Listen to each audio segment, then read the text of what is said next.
Hey, what's up, everyone? With it being mid December, near the end of the year, I figured I would do something like the most carried knives for 2022. Now, I've seen other people do things like this, and some of them are stations that might have a lot more to choose from than I do. So I was thinking, what did I carry the most this year? And it's kind of tough because when I get something new, I'll tend to carry it more at the beginning, but then I kind of go back to like an old favorite.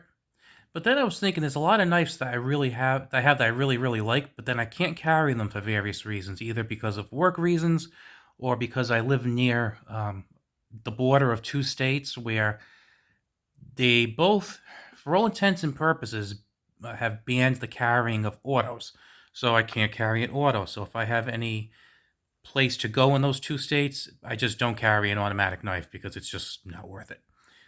Um, and then there are certain things that I carry because of certain clothing I wear. For example, I have some pants that have like pockets on the leg.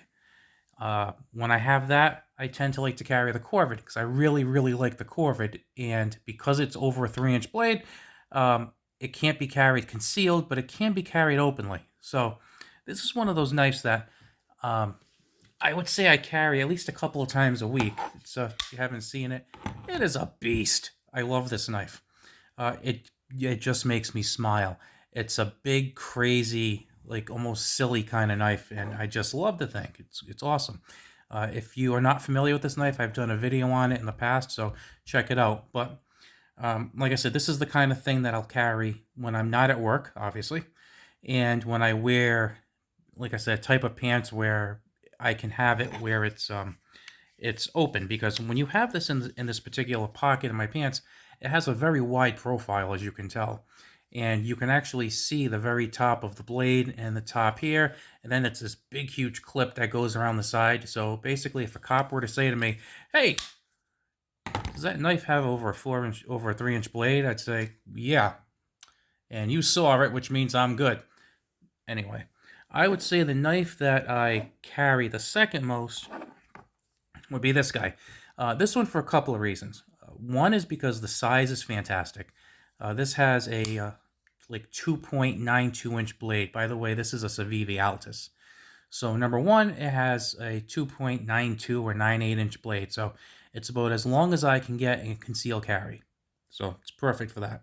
Second of all, I really like micarta scales, and as they've worn in, I think they get cooler. Second is it has the Damascus pattern. Love the Damascus pattern. But there's also another reason, and that is it's a button lock. And it has, I didn't do very well there, but it's a button lock and has excellent action. I love this knife. So it's very fidgety. If you're hanging out someplace, just flips open, it just drops shut. Great knife. Now, I'd kind of put these two kind of in tandem because this is kind of like my primary knives, let's say. But then I tend to carry like a backup blade. Now, it's almost like I want to count these as these two knives, these CRKT minimalists. Like I almost want to count them as if they're like the same knife. This one I used quite a bit. I would say earlier in the year. This was something I would carry almost every day. A couple times as a neck knife, but I preferred it more on my belt. And this as you can tell, I love cleaver blades, and this is really good for utilitarian purposes. And I know some people are changing their CRKT scales to the Flytanium scales. Not really my thing. I actually love these. Maybe it's because they fit my fingers so well. Let me check that out. It's like Alan Foltz measured my fingers and said, "Hey, let's make them for this guy." But I just really like this. I like the profile of it. But then I said, wouldn't it be great if I had something a bit more pokey? So then I figured, let's go with a little Bowie knife. And this is, kind of the best of both worlds. It has the same nice grip on the back. Very, very well done. Nice and smooth here. Can't see anything poking out or anything rough there. Has the jimping just like the other knife. Everything is great, except it's a little pokier. and sometimes you need something that's a little more pokey.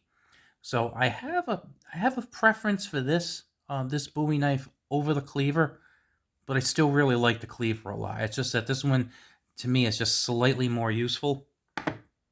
Uh, if you have to, if I could combine these into like one knife, so that it was like, one, two, and these two would be like, three, I would actually say that the combination of these two were the knife I carried the most. Because like I said, I typically have two, and when I have two, these knives are usually one of the two. So they kind of share the crown, but this one a little more so than this one. And the only reason why this didn't far and away outperform this one is because I got this one later in the year.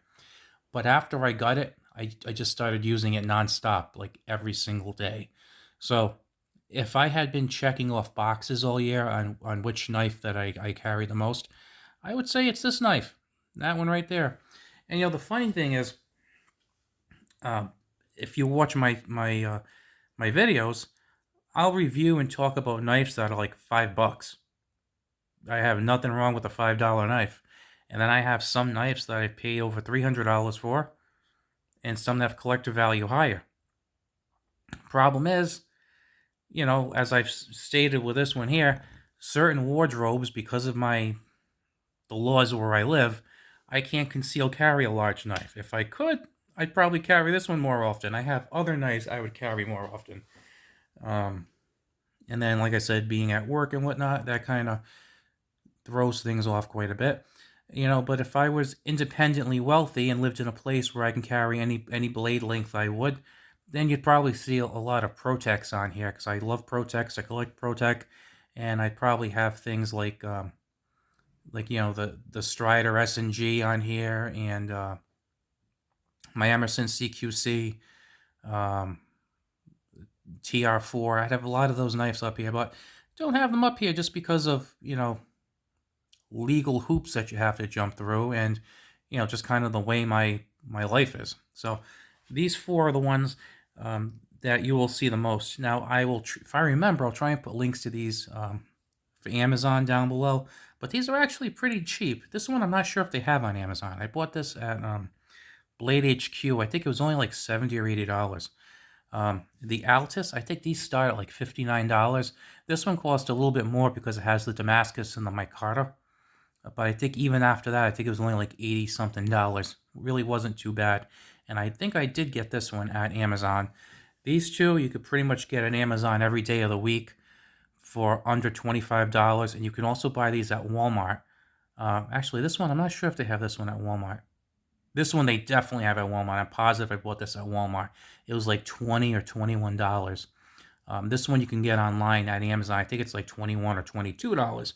So, I mean, for the whole shebang here, I mean, you got like $190 in knives. And like I said, these two, the ones that I use the most, again, probably about $42 or $43.